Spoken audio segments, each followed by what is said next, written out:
भारत की पहली नदी जोड़ो परियोजना केन बेतवा लिंक सरकारी फाइलों में से बुंदेलखंड की प्यास बुझाने वाला अमृत बताया जा रहा है, लेकिन धरातल पर यह उन हजारों लोगों के लिए जहर के बराबर है जिन्हें अपनी पुरखों की जमीन से बेदखल किया जा रहा है। 44,605 करोड़ रुपए का ये भारी भरकम प्रोजेक्ट क्या वाकई प्यास बुझाएगा या केवल ठेकेदारों और राजनीतिक लाभ के लिए पर्यावरण की बलि है? सरकार इसे पुनर्वास कहती है, लेकिन स्थानीय लोग इसे विनाश कह रहे हैं। अस्तित्व का संकट इससे पैदा हो सकता है। इस परियोजना के कारण पन्ना टाइगर रिजर्व मुख्य क्षेत्र में स्थित और उसके आसपास के लगभग 10 से 12 गांव को पूरी तरह खाली करवाया जा रहा है। ग्रामीण प्रदर्शन कर रहे हैं क्योंकि उन्हें अपनी खेती, अपने मवेशी और अपनी संस्कृति को खोने का डर है। सरकार जो मुआवजा दे रही है वो उन पेड़ और यादों की भरपाई नहीं कर सकता जो सदियों पुरानी है। पूर्व की परियोजना जो कि पहले थी, जैसे बाण सागर या बरगी बांध का इतिहास गवाह है कि विस्थापित हुए लोग आज भी बुनियादी सुविधाओं के लिए तरस रहे हैं। लेकिन क्या इन 10 गांव के लोगों का भविष्य भी झुग्गियों में कटेगा?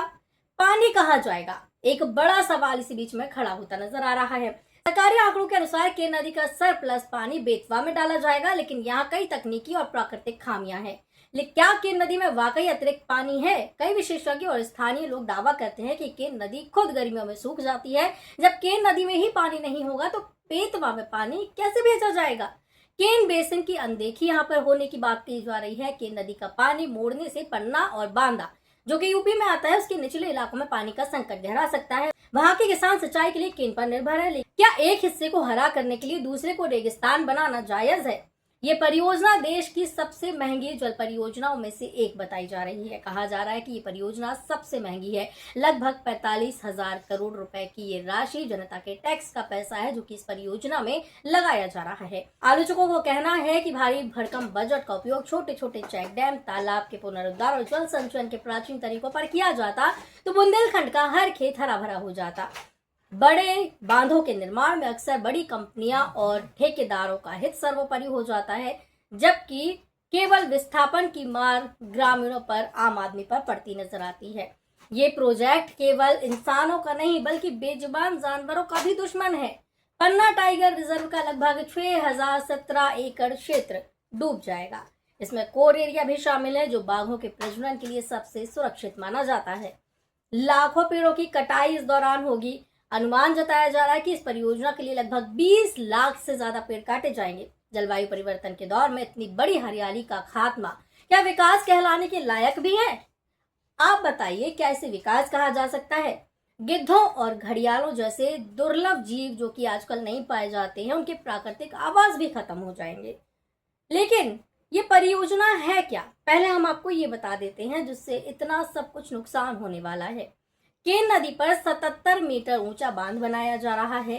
ये बांध, इसकी लंबाई 221 किलोमीटर है। नहर के जरिए पानी को बेतवा तक लेके जाया जाएगा। कहा जा रहा है कि इससे लोगों को फायदा होगा। सरकार दावा कर रही है कि इससे 10,62,000 हेक्टेयर जमीन सिंचित होगी और 62 लाख लोगों को पीने का पानी मिलेगा। साथ ही 130 मेगावाट बिजली भी पैदा होगी। लेकिन ये आंकड़े कागजों पर जितने सुनहरे दिखते हैं, जितने अच्छे दिखते हैं, जमीनी हकीकत उतनी ही ज्यादा डरावनी है। जब लोग सड़कों पर उतरकर अपनी जमीन मांग रहे हैं, जब वैज्ञानिक कह रहे हैं कि नदियां जोड़ने से प्राकृतिक तंत्र बिगड़ सकता है और जब बजट बेकाबू हो रहा है, तो सरकार उसके लिए ये प्रोजेक्ट बना रही है। बुंदेलखंड के प्यासे किसान के लिए या चुनावी विज्ञापन के लिए, हेडलाइन के लिए? सोचना ही होगा कि 10 गांव की राख पर खड़ी ये मीनार बुंदेलखंड का भविष्य उज्जवल सच में कर पाएगी क्या? सरकार का दावा है कि इस प्रोजेक्ट से पर्यावरण को नुकसान कम होगा, लेकिन जमीनी हकीकत और विशेषज्ञों की राय इसकी बिल्कुल उलट है। बाघों के घर पर डकैती होगी। पन्ना टाइगर रिजर्व भारत के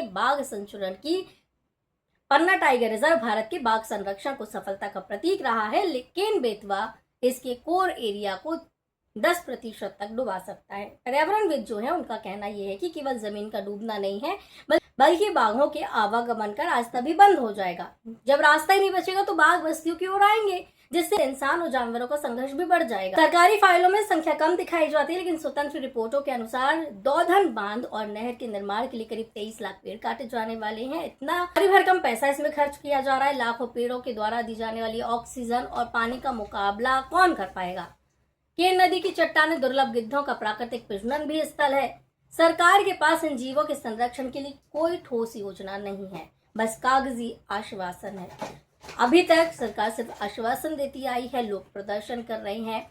किसी भी नदी को दूसरी नदी से जोड़ने का मतलब है उसकी प्राकृतिक धारा को मारना। कि नदी का अपना एक पारिस्थितिकी तंत्र है, उसे बेतवा से जोड़ने पर दोनों नदियों के जलीय जीवों में बीमारियां भी फैल सकती हैं।